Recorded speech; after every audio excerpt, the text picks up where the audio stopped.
అయ్యప్ప స్వామిని మనం చూస్తే ఆయన కాళ్ళకి ఒక తాడు కట్టుకున్న రూపం చాలా ప్రసిద్ధంగా ఉంటుంది.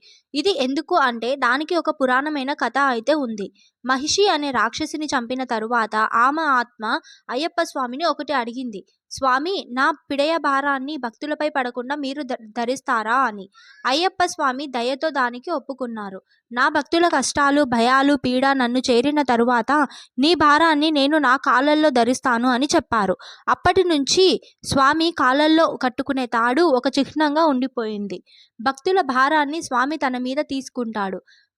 కష్టాలు, పాపాలు, భయాలు భక్తులపై పడకుండా రక్షిస్తాడు అని దానికి అర్థం.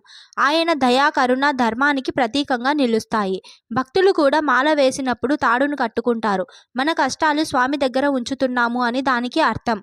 అయ్యప్ప కాళ్ళల్లో ఉండే తాడు అంటే దయతో ఉన్న దేవుడు భక్తుల భారాన్ని తన కాళ్ళల్లో మోస్తున్నాడు అని అర్థం. స్వామియే శరణమయ్యప్ప.